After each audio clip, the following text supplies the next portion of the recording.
Hello Go. everyone and welcome back to my channel. So today I'm interviewing Allison from all the way from America, and we're going to do a plant-based Q&A, which is really, really exciting. It's something I've wanted to do for a while. So we've got quite a few questions to go through, and we'll just answer lots of the common queries that people have about this way of eating and this way of life. For those of you who don't know me, my name's Cassie Amber and I'm a plant-based holistic nutritionist, and Allison is studying to be, is it a dietitian, plant-based dietitian? Yeah, registered dietitian. A Yeah. long ways away, but I'm on the path. Yeah. So do you want to just tell us a little bit about yourself? Yeah, I'm 25. I've been vegan now for about 4.5 years, just shy of 4.5 years. I love this lifestyle. I was actually just at Trader Joe's today, and the ladies were like, "Are you doing anything later?" And I told them about what we were doing, and we were talking all about, like, they're like, "Oh, you're plant-based," and we talked about it all. And I'm just like so excited about this lifestyle. I talk about it with everybody I can, and I want to share as much information as I can. So I'm like thriving on this lifestyle, and I want as many people as I can tell to know about it. So yeah, I'm another plant-based gal on Instagram if you guys want to follow me there too. Yeah, I was just going to say I met, found Allison through Instagram, and she just posts like, I'd say even better food than me, just like amazing recipes, full like home cooking every day, heaps of colourful meals and stuff, and it looks amazing. So yeah, I'll link her Instagram in the description below. So we've got quite a few interesting topics. Number one is, what's the difference between a plant-based diet and veganism? Yeah, so do you want to start with that one? Yeah, I'll start. So you can be both. So veganism is a lifestyle that seeks to exclude, as far as practically possible, all forms of like animal products, the exploitation of animals. You're basically just living a lifestyle that says, I'm not going to take anything from an animal, that they don't owe anything to me. So it's an ethical lifestyle, and it's something that I like deeply resonate with. Whereas a plant-based diet, that's just how you're eating. So that's just eliminating all animal products from your diet, basically. And you can be both. You can be a junk food vegan, or you can be a healthy plant-based vegan. It's up to you. Yeah. The way that, or one of the things that interests me is, when I took my studies, it was focused on the blue zones. So if you haven't read about it yet, the blue zones are the places around the world where people live to 100 years and older with the least amount of degenerative disease. So they've got the least amount of heart disease, diabetes, obesity and cancer, and they've had all these studies done on them to see how they live to be so old but still be so healthy and active into like living past 100 years old. And they eat like very, very minimal amounts of meat or no meat, like 1 to 2% of their diet, or some of them are completely vegan as well. In the Okinawas, they still have like pork, and they've got pigs on the island, but it will just be basically the decoration of the dish, not like the main course like we do in the Western diet. So my study stated that plant-based means animal products take up 10% or less of your diet. And I like that approach because I think that everyone's got different levels and different balance, and I think that everyone absorbs nutrients differently and everyone feels different. So some people might go vegan for a few years and then they stop. They might not be feeding themselves correctly, or they might not have had the right test done to see if they're missing out on certain nutrients. So that would be the number one. If you're not feeling well, just see like what adjustments can be made. But some people do feel better having like a small amount of animal products in their diet. So I like to cater towards that kind of thing as well. So I cater towards full vegan, and then people who want to move into more plant-based but might want to do it at their own pace, or just do it slowly and swap things out as they get used to it, kind of thing. So I think that's a really cool approach because it's not so black and white or all or nothing, and it's like allowing my clients to like choose their level, I guess you could say, but it's still making such a big difference to their health and to the animals and to like the health of our planet. Absolutely. Yeah. Question number 2 is kind of related. Do you have to go 100%? So I would say no, because yes, I'd say it's more important to have more and more people doing it like as well as they can, or most of the time. instead of just like a few people doing it perfectly. So yeah, once again, it depends on how the individual feels and like, yeah, what balance suits them best. But it's better to get more and more people doing it, yeah, most of the time, or 90%, than people being turned off because they say they can never have a certain kind of product ever again, and it means that they won't make any change at all.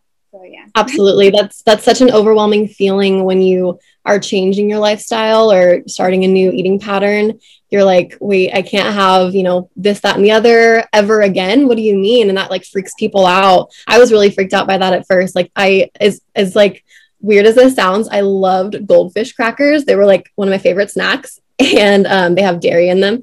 And when I was like transitioning to veganism, I literally in the back of my head was like, I can never have goldfish crackers again. What do you mean? Like, I was like so afraid of it. And people would ask me, even though I was like 99% vegan, I'd like still have goldfish crackers every now and then. So people would ask me like, oh, are you vegan? And I'd be like, no, I'm not. Like, I didn't want to like identify with that label because I was like, I know I still have goldfish crackers every now and then, which is so dumb now to think about. But yeah, like eventually you find new things that you like to replace it instead, other snacks. And it's just so much easier to have the mindset going into like, I'm not going to be perfect. I'm going to mess up. It's going to be okay. But as long as I like stay, consistent, like on track the majority of the time, like it just all of a sudden you realize one day like, oh, okay, I'm doing the best I can and that's all I can do. Yeah. And for me personally, when I made the transition, I'd say it took me a year. So I was working in hospitality doing 800 people dinners and stuff. And sometimes the only food we'd have is the leftover like canapes and stuff when we'd like have a snack in between our breaks. And it was very like intense work, I would say.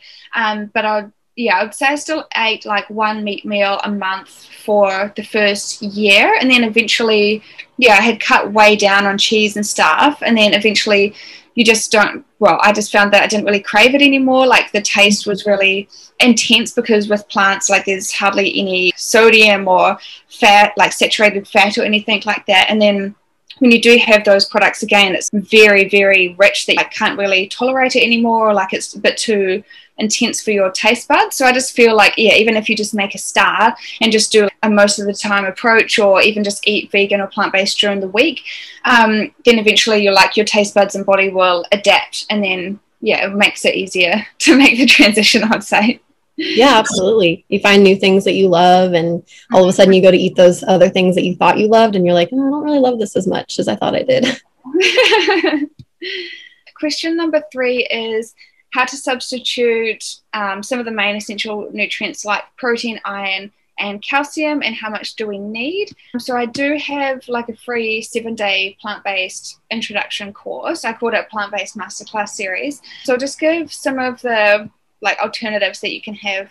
So for protein, I still have mock meat. So some of the higher quality brands still do have a lot of protein, like the plant-based mince or the plant-based chicken I have, or sometimes sausages made from tofu.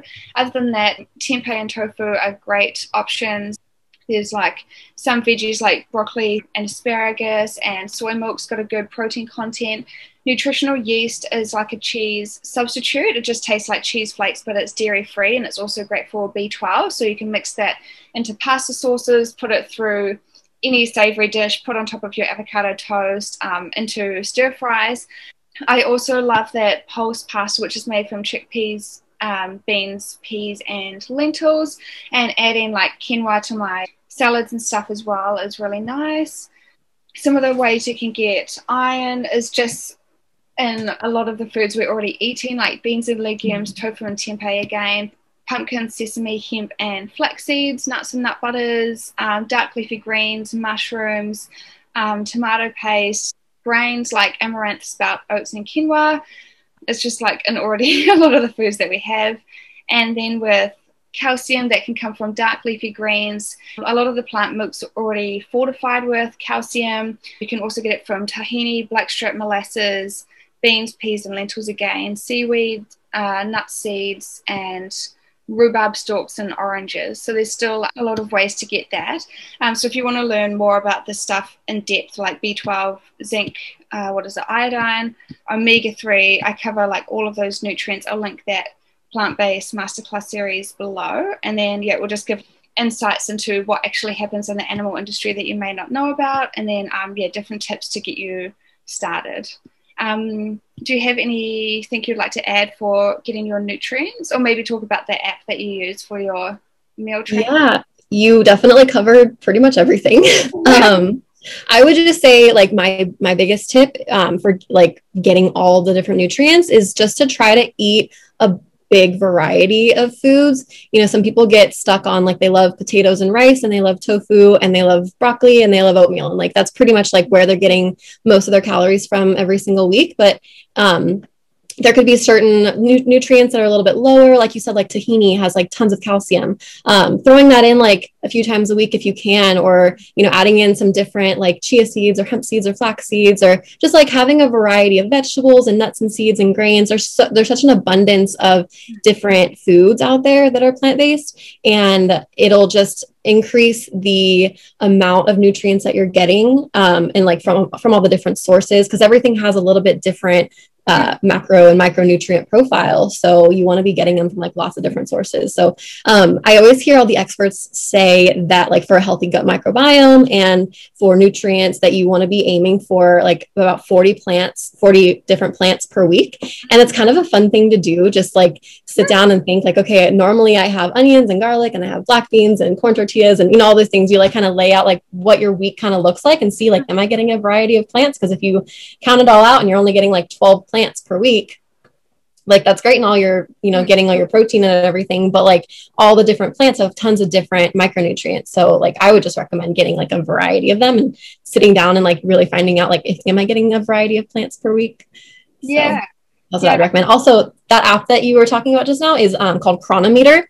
I love that app so much. If you're a vegan, you probably follow Mike the Vegan and you've heard about it a million times because that's where I learned about it. But it's different than MyFitnessPal. It's for tracking, but it has like everything. It has all the different amino acids. It doesn't just say protein. It has all the different amino acids. It doesn't just say fat. It shows your saturated, your unsaturated fats, and then it shows your omega-3 to omega-6 ratio, how much fiber you're getting, like all the different vitamins and minerals. I think it's so helpful. And especially like for me, I like to go get blood tests done like every single year.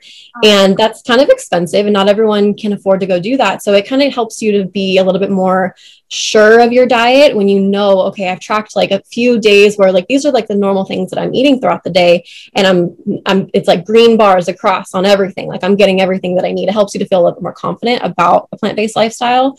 And then if you notice there's things like I noticed that I wasn't getting enough vitamin E. And so now I add sunflower seeds to my food every now and then just to like sprinkle it in to make sure I'm getting a little bit, you know, so it's just really helpful. So yeah, Cronometer, we'll link it below. Yeah, I think that's another point to touch on as well. I think that even people who don't eat plant-based or vegan, I think that everyone should get nutrient tests like at least every 1 to 2 years. Probably I saw once that like you should just do it every year on your birthday, because then at least you like around your birthday, because then at least you remember. I'm scared of needles and I don't like get blood tests, but I get hair follicle tests, or I invested in this. It's like an energetic scanner for my nutrition business. So you just put your hand on it and it scans all the nutrients in your body, like all your vitamins and minerals, your mental health and environmental toxins. So if you do that like once a year kind of thing, or like hair follicle test or blood test, then it will just at least show you if you're missing out on anything, because sometimes like life gets the better of you and you're not like eating the right kind of things. Even for myself, I haven't been like in the right mindset to cook for the last month because my personal life has been crazy, and I've just been eating like heaps of those supermarket salads, which is fine for like fiber and getting in a bit of greens, but it's not like nutrient dense veggies. So that's another thing I need to get back into now, is like adding way more like deep green veggies, way more color, and just like really filling up my plate properly instead of just doing the bare minimum. And really looking after yourself so you get a wide range of vitamins and minerals. And the other thing I wanted to touch on is that heaps of people, especially in the fitness industry, they just have like the same meals every week, like chicken, rice, broccoli, or these certain dishes that like always have the same ingredients, but you really need variety for your gut bacteria, and also to get different nutrients from a wider range of foods, not just the same go-to meals all the time. So it's important every week or something just to try like a new recipe, or just try something new, or buy an ingredient that you've never bought before and just like experiment a little bit. And then that will just really help with like your energy, vitality, and your gut health and your mood and everything like that as well, and just making sure you're covered for all your nutrients. Yeah, absolutely. I mean, that's something to keep you successful too on like making this lifestyle sustainable is, like you said, trying new recipes. I think that it's so fun to try new recipes. Like just recently, I went to the Asian market in my town, and I found these like little like rice cakes. They're just called rice cakes, but I had never heard of them. And I saw someone like post in a video that they were having them, and I was like, excuse me, what is that? I guess it's like a Korean street food. And tteokbokki is how it is.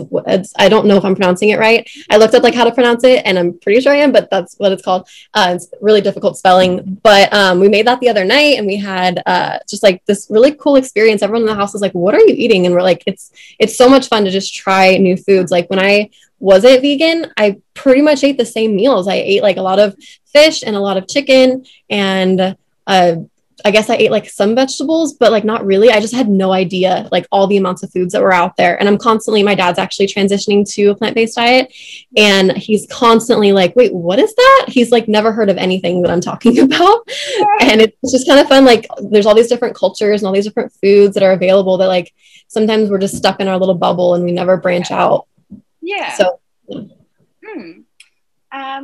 question number 4 is how to socialize at events and dining out tips. So do you want to start off with that one? Sure. So how to socialize at events as somebody being plant-based.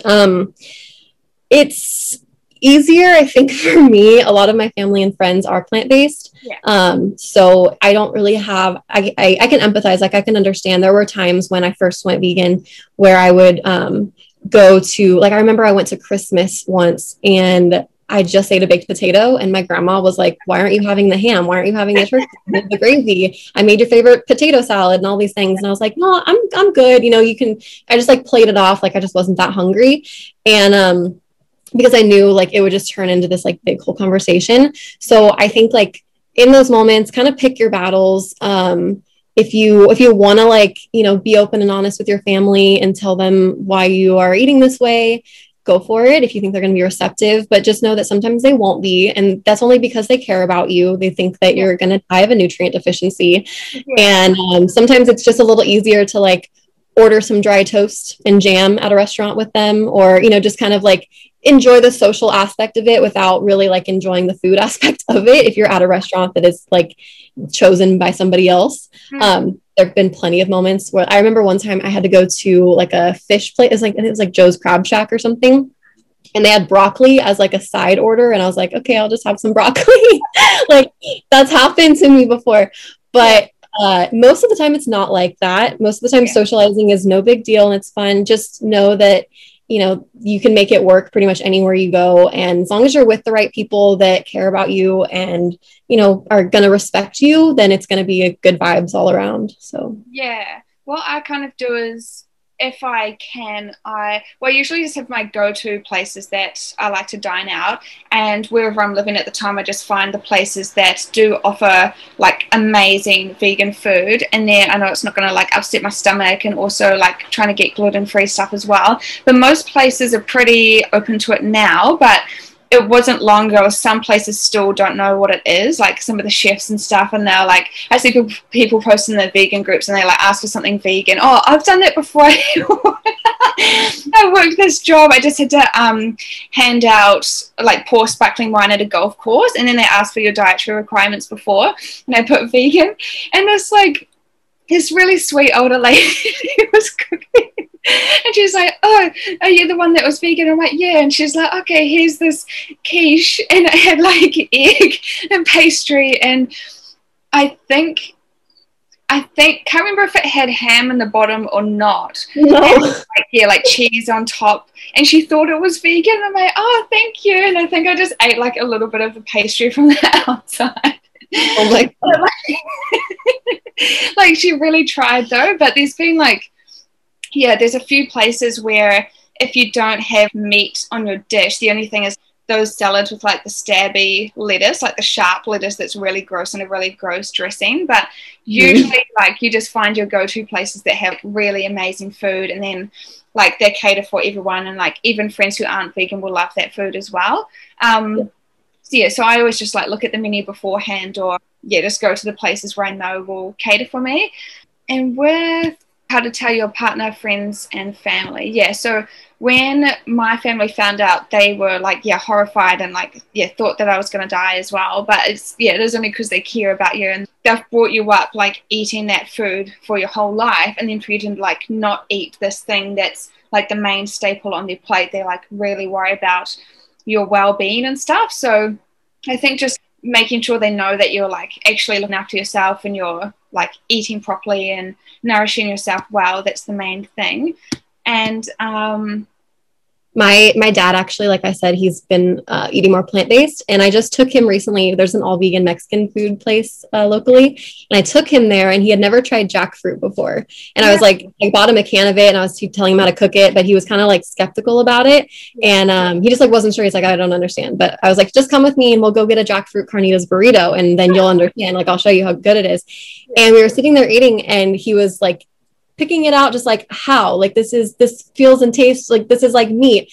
And he was just like shocked by how delicious it was. And we were having this conversation while we were eating about how when I first went vegan, he was like, I don't know what she's going to eat. I don't understand like what do vegans eat? Like it didn't make sense to me. And that was because like in his mind, it was just like, meat and potatoes and like that whole mindset. And then he's like, but I hang out with you. He's been like hanging out with me and going on walks with me in the morning. And I've been like talking to him about recipes, and he's been making stuff on his own.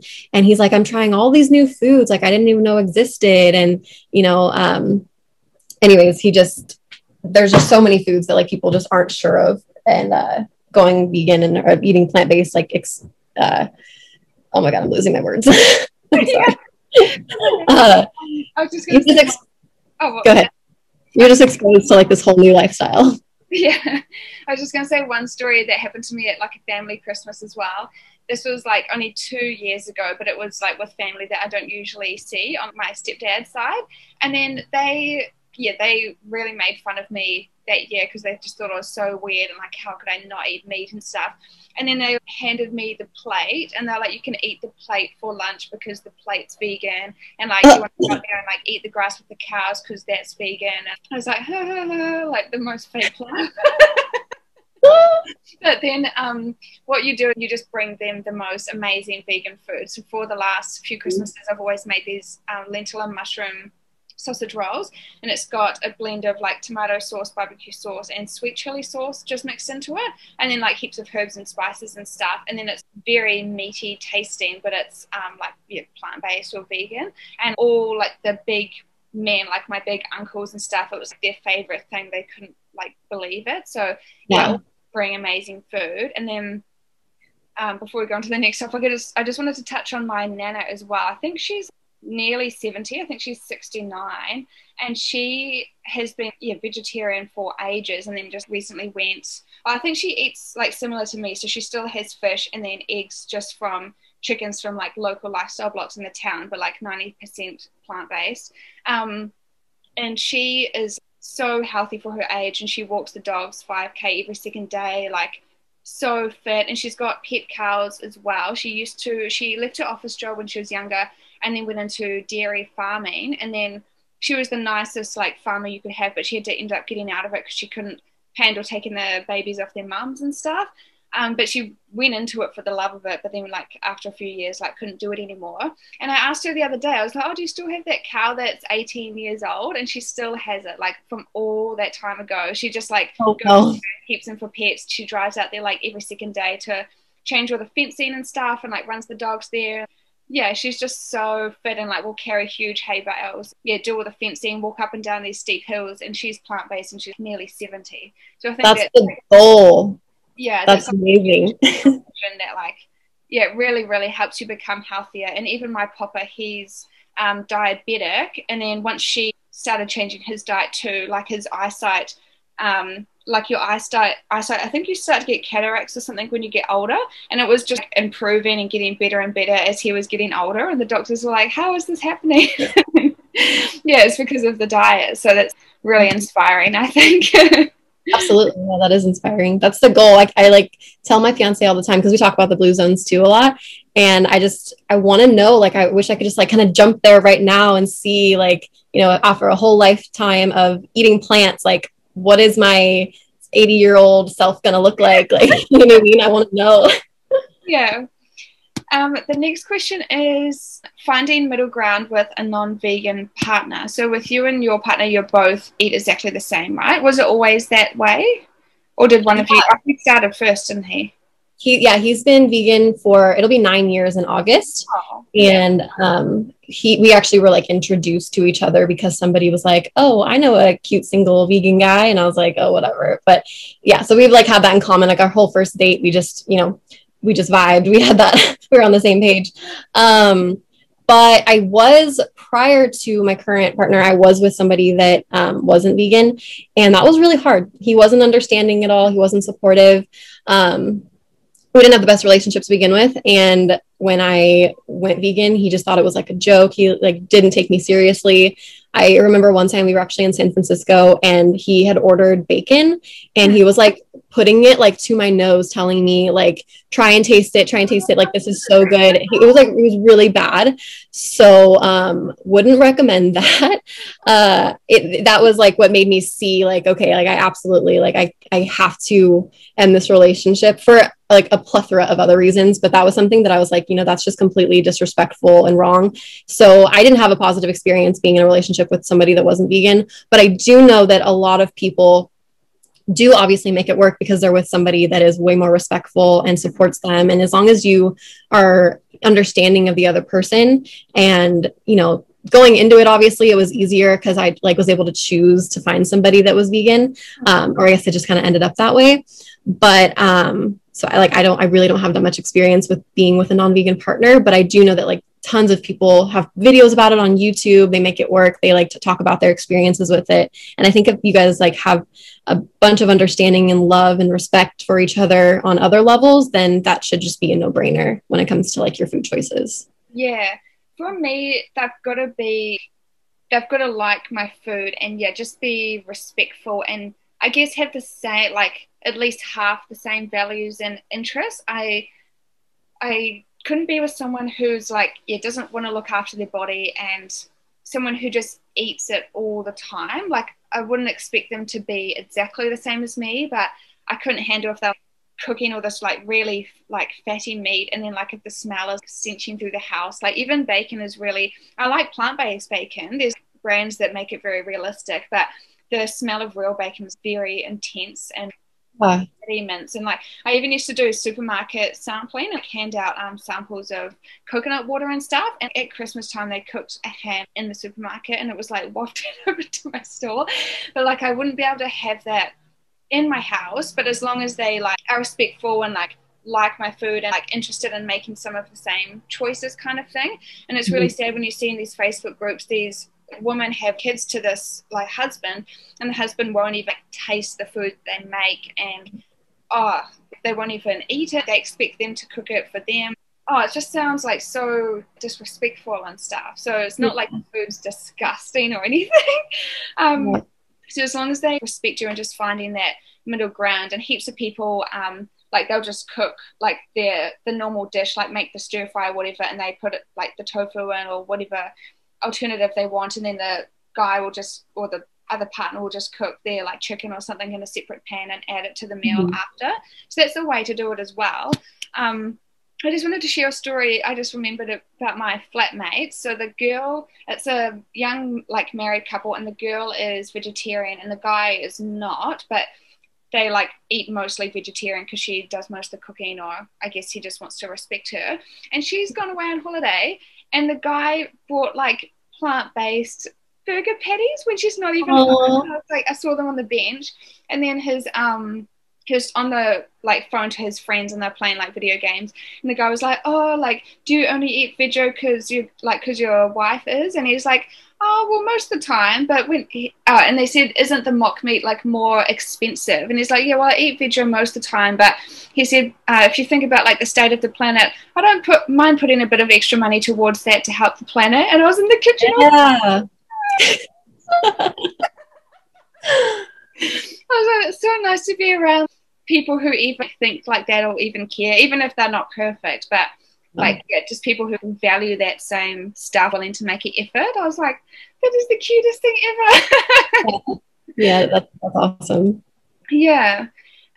Question number 8 is overcoming the concept of meat being an essential part of a dish. So if I just start off with that, you've got to replace it with nutrient dense foods, but make sure that it's always like filling and it's got lots of fiber, lots of complex carbs and other sources of protein. So say instead of having a sandwich with ham on it, just swap it for like crispy tempeh pieces or the vegan chicken, or like there's lots of other ways to get it, and like just stack it up with lots of veggies and stuff. But even with salads, like adding heaps of like quinoa to it instead of just having lettuce, so it's got a lot more stuff to digest with and make it more dense. And like having sweet potato and like roast pumpkin and stuff, and even having like wholemeal pasta salad or like that pulse pasta salad, so it's like very dense and filling. Like I used to do that with like pasta, pesto, and like vegan chicken pieces and like tomato and spinach or something, like so basic, and just mix it all together. But it's a lot more dense than just a green salad with no, like nothing to it that won't actually keep you feeling full or nourish your body kind of thing. What was the other part? Yeah, so just making sure you add enough nutrients, and you can also it's also encouraged to eat more, so instead of just still eating the same small portions, because you're watching out for that kind of thing.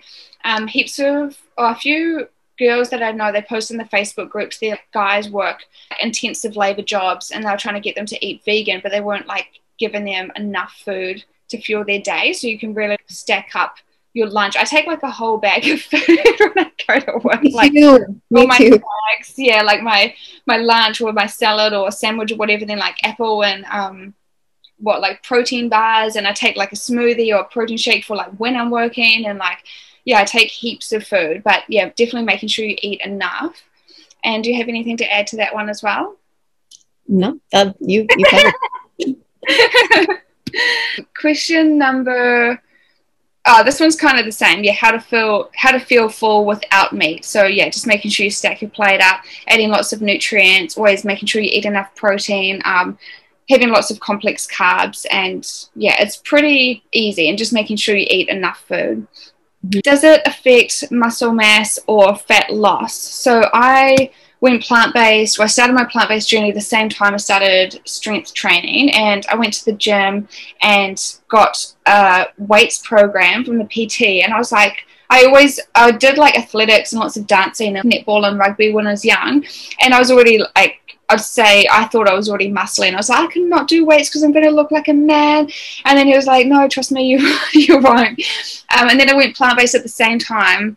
And for me, it's life-changing because the food has little to no saturated fat. Like the calories are much lower and you can eat more. And I just love food. So I just love that whole concept. And I think it's so important because with the current way that people look at dieting, it's like, how can I limit what's on my plate? How can I lower my calories as much as possible? And with eating plant-based, it's like, how many nutrients can I add onto my plate, or how many colors can I add onto my plate, or what sources of protein or carbs can I eat today? And it's a much more abundant mindset, and I think it's a lot better for our mental health and like our relationship with food. And then once I started weight training, like the more muscle you have in your body, the faster you're arresting metabolism. So even though I do like a lot of computer work and sitting down and stuff when I'm working on my business, like you'll burn more calories because you're doing strength training. So I found it so amazing. And then even during COVID, I completely lost my flow with working out, and I didn't enjoy going to the gym. I wasn't excited to work out anymore. I guess I was bored of my routine, and just the whole thing of living in the pandemic threw me off course. And I didn't, even though I was at home and still eating a lot of food, it wasn't working out. Like I never put on weight because the food is so healthy. I know it's not the same for everyone, but it's just showed me a lot. I like lost a lot of toning and like looked a lot softer, but it was so easy to see like how naturally you can stay in shape just by eating good food, because that's 80% of like being healthy basically. So I've just found it to be so amazing that I just want to recommend it to everyone as well. Yeah, absolutely. I've noticed for me, I've just maintained my weight so easily. Like it's pretty much effortless. Yeah. I'm not really like I'm always got this whole I'd love to like lose a little bit of weight kind of in the back of my head, like I'm sure everybody does, but it's never been anything where I've been like I'm unhappy with my body. Like since being vegan, I've kind of just settled into like I feel so good on the inside. I feel so healthy, and I like live such an active lifestyle, and I feel like I'm thriving in that way. So I've never I don't know, just like since being plant-based, it just feels really like effortless. I'm just maintaining my weight the way it is. I'm not really like trying to like lose weight or put on muscle. And I'm like, I kind of like told my fiance the other day, like if I was in this body forever, I would be perfectly content, That's so So, cute. yeah. Yeah, when I made the change, I would never try to lose weight on the diet, but I think it was over a period of like 4 to 6 months after I started doing different exercises at the gym and eating plant-based. I never like tried to drop fat or anything, but I just suddenly like looked back at old photos of myself, and then I just looked so much different. So it just happened completely on its own, and I think it was just really life changing, I would say. Yeah. Yeah. Question number 11 is it expensive? I think it's as expensive as you want it to be. So most of the cheapest foods we have available to us are plant-based foods. If you think of like potatoes, rice, beans, like you can feed whole families, and like oats as well, whole families for like very, very cheap. But then if you want to buy the mock meats and the cheeses and like certain supplements, like protein and stuff, then it can add up. Like I guess you are just paying for convenience, because heaps of people, they just make cashew cheese or make their own like vegan chicken out of seitan and stuff like that. So I guess it's just you pay as much as you want to pay, but it's very affordable if you want it to be affordable, or if you want like all of the specialty items, then you end up paying more, but it's up to you. Yeah. Yeah, absolutely. People say that to me all the time. Like I have coworkers that are like, "Oh, you're vegan. That must be really expensive." And I'm like, "We make the same amount of money. Like, I don't spend that much money on groceries. It's really not much. I spend the exact same amount as I did prior to going vegan. I do buy some specialty things because I can afford to, but I don't like. I wouldn't say that that makes up the bulk of my diet. I pretty much live off of like frozen vegetables and canned beans and whole grains. So those are all really, really cheap. And oats, those are super, super cheap. And there's also like, I pay attention to different supermarkets and like how much things cost at those stores. So like I'll buy some things at Trader Joe's, and I buy some things at Sprouts, and some things I buy at the Asian market. Because some places like there's this local grocery store called Barron's that they're crazy. They just try to charge you like $2.99 extra for everything.